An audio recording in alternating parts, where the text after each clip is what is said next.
Di dalam Al-Quran surat At-Taubah ayat 18, firman Allah, A'udzu billahi minasy syaithanir rajim. Bismillahirrahmanirrahim. Innama ya'muru masajidallahi man amana billah wal yaumil akhir wa aqamas salata wa ataz zakata wa lam yakhsha illallah fa'asa ulaika ayyakunu minal muhtadin. Sesungguhnya orang-orang yang memakmurkan masjid Allah itu adalah orang-orang yang beriman kepada Allah dan orang-orang yang beriman kepada hari kiamat dan orang-orang yang menegakkan sholat dan orang-orang yang membayar zakat dan orang-orang yang tidak takut kepada selain daripada Allah. Mereka itulah orang yang mendapat petunjuk di sisi Allah.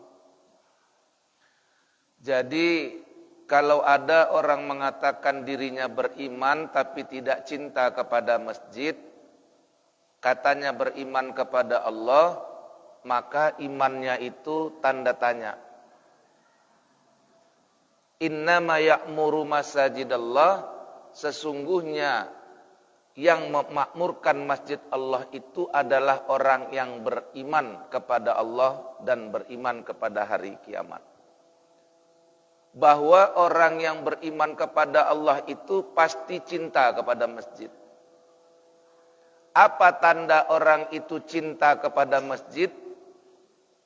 Orang itu memakmurkan masjid. Ada 3 cara kita memakmurkan masjid. Yang pertama, bi anfusikum, dengan diri kamu. Masuk ke dalamnya, melaksanakan sholat di dalamnya, beramal di dalamnya.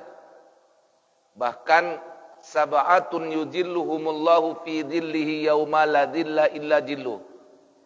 Ada 7 orang yang nanti pada hari kiamat akan, pada saat hari itu tidak ada naungan selain naungan Allah. Di antaranya ar-rajulu qalbuhu mu'allakum bil masjid. Orang yang hatinya terpaut dengan masjid.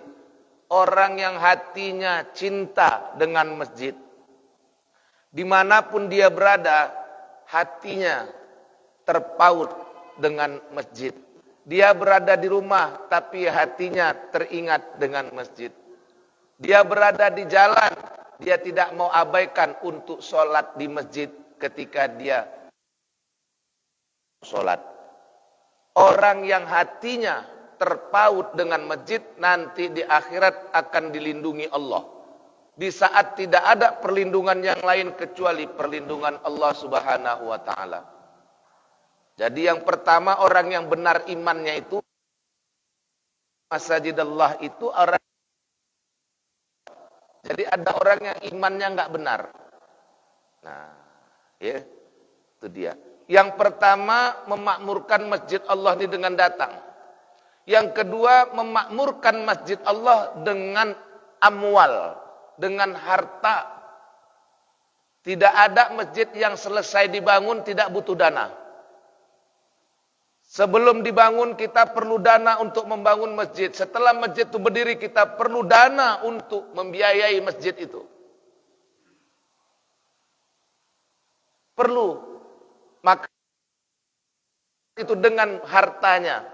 Dia infak, dia sedekah untuk masjid. Itulah harta yang tinggal. Harta yang kita makan habis. Jadi kotoran.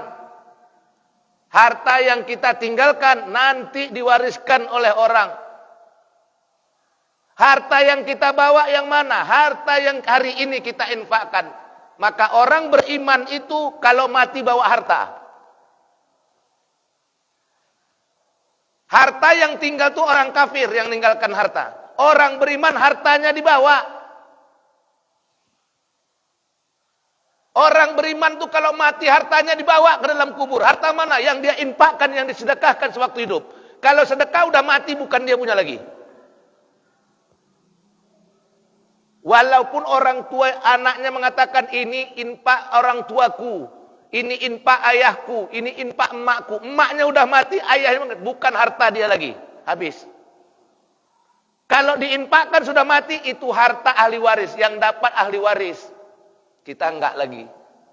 Putus. Makanya di dalam surah Al-Munafiqun bukan udah mati. Waktu hidup inilah.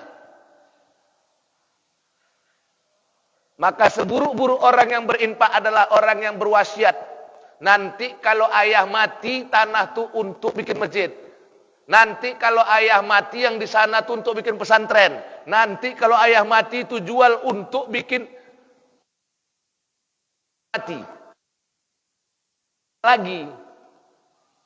Inilah seburuk-buruk infak. Berwasiat kalau aku mati, itu bikin. Itu seburuk-buruk infak. Sebab apa? Kalau dia mati itu bukan punya dia lagi. Itu yang pertama. Yang kedua, dia mengeluarkan kalau dia udah nggak butuh. Tak ada nilai jihadnya di sana. Sekarang, waktu kita butuh, waktu kita perlu, disitulah kita keluarkan di jalan Allah. Baru itu masuk jihad.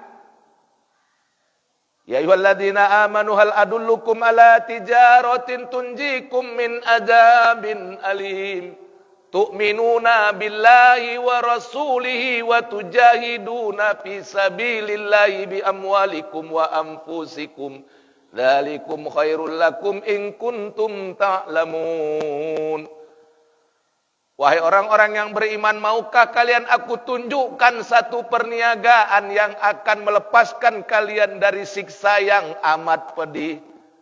Maka berjihadlah di jalan Allah bi amwalikum, dengan hartamu. Dengan harta dulu. Udah harta baru bi amwalikum wa anfusikum, baru dengan diri. Jadi kalau untuk Islam tapi pelit, nggak usah cerita ini bohong. Hartanya aja dia nggak sanggup jihad, apalagi dengan dirinya. Kalau ada orang menyerang Islam nih, aku siap di barisan pertama. Hartanya aja sama, cerita dirinya pula bohong karena belum adanya musuh itu. Maka jihad yang pertama itu bi amwalikum. Bukan gampang ini.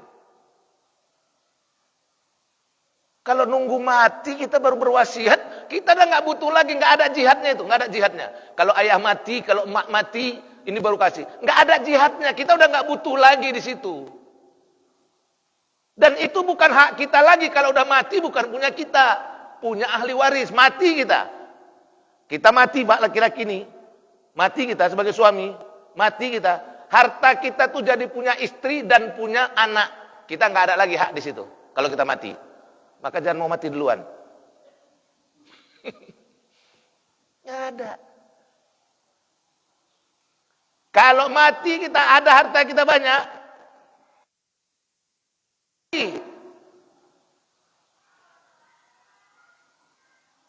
Sawit kita yang panen. Istri dan suami baru. Awak disiksa kena bakilnya. Ibu, kalau ibu mati, laki ibu tuh kawin lagi. Siapa? Yang 200 kilo tuh. Bini baru. Nggak usah pelit-pelit lah. Yang mana yang kita bawa, yang kita infakkan hari ini, itu yang kita bawa. Yang kita wariskan belum tentu bawa manfaat sama kita yang kita wariskan. Belum tentu. Yang hari ini kita infakkan. Nah, itu dia. Yang ketiga, memakmurkan masjid dengan apa? Memakmurkan masjid dengan doa. Dengan diri nggak bisa, saban waktu ke masjid. Kerja sama orang Chinese. Nggak bisa masuk masjid tiap saat. Karena bos marah kalau sholat di awal waktu. Ada. Setengah 1 zuhur bos kasih istirahat jam 1. Sholat nggak bisa di masjid setiap waktu. Doa, ya Allah makmurkanlah masjid Jami Sentosa Lama ini ya Allah. Setidak-tidaknya itu